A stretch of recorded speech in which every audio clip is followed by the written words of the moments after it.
இன்றைய புனிதர் அறிவோம். பிப்ரவரி 21. புனித பீட்டர் தமியான். எல்லாரும் தங்கள் முன்மாதிரிகையால் மற்றவர்கள் முன் ஒளிர வேண்டும் என்று கூறியவர். கடவுள் பக்தியும் அறிவும் நற்குணமும் மிகுந்தவர். அன்னை மரியாவிடம் மிகுந்த பக்தி கொண்டவர். ஏழை எளிய மக்களை அன்பு செய்தவர்.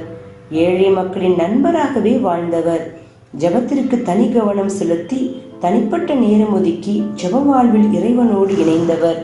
உலக நாட்டங்களை துறந்து கிறிஸ்துவுக்காக தன் வாழ்வையை அர்ப்பணம் செய்து குருத்துவ வாழ்வை தேர்ந்தெடுத்தவர்.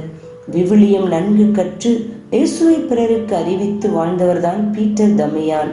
இவர் ராவென்னாவில் 1007ஆம் ஆண்டு நற்குணமுள்ள ஏழ்மையான பெற்றோருக்கு பிறந்தார்.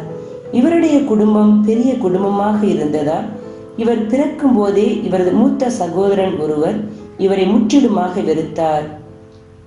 அவருக்கு பயந்து பீட்டரின் தாய் இவருக்கு பாலூட்ட கூட மறுத்துவிட்டார்.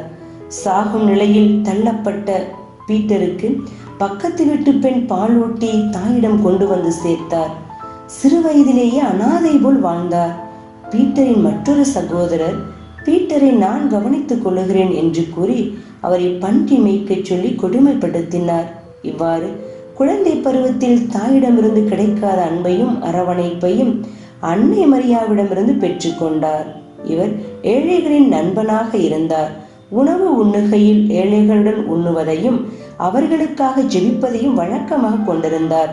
சொந்த சகோதரர்கள் புறக்கணித்ததால் ராவென்னா மறைமாவட்டத்தின் குருவாக இருந்த தனது சகோதரர் தமியானிடம் அடைக்கலம் புகுந்தார். அவர் பீட்டர் கல்வி கற்க ஏற்பாடு செய்தார். பீட்டர் ஒரு பேராசிரியராக உயர்ந்தார். இருளில் நின்ற தனக்கு ஒளியேற்றிய இந்த அண்ணனின் பெயரையே தமது பெயருக்கு பின்னால் சேர்த்து கொண்டார். அது முதல் அவர் பீட்டர் தமியான் என்று பெயர் பெற்றார். இவர் நல்லொழுக்கம் மிகுந்தவராக இருந்தார். கடுமையாக உழைத்தார். ஜெபிப்பதற்கென்று பல மணி நேரம் செலவிட்டார். ஆசீர்வாதப்பர் சீர்திருத்த சபையில் சேர்ந்து முழுநேர ஜெப வாழ்வில் இணைந்தார். பீட்டர் உறக்கத்தை குறைத்து அதிக நேரம் ஜெபித்தார். ஜெபிப்பதில் மிகவும் ஆர்வமாயிருந்தார். திருவிவிலியம் படிப்பதில் அதிக நேரம் செலவிட்டார். 1043ஆம் ஆண்டில் ஆசீர்வாதப்பர் சீர்திருத்த சபையின் தலைவராக பொறுப்பேற்றார். சபையின் விதிமுறைகளை ஒழுங்குபடுத்தினார். மேலும் சில துறவு மடங்களை விரிவுபடுத்தினார்.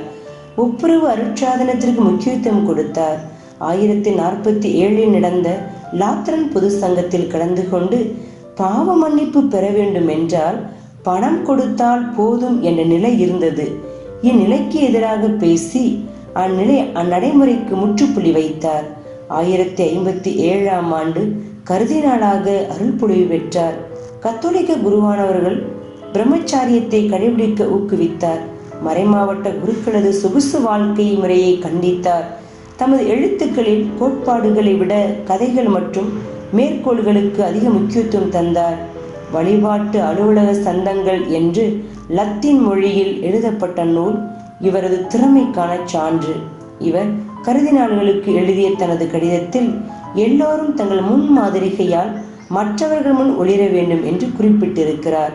முதலாம் நிக்கோலாஸ் திருத்தந்தையாக இருந்தபோது மிலான் நகரில் பாவ மன்னிப்பிற்கு பணம் பெறும் குருக்களும் மக்களுக்கும் இடையில் ஏற்பட்ட பிரச்சனையை திருத்தந்தையின் அதிகாரத்தோடு தனது வாத திறமையால் முறியடித்தார்.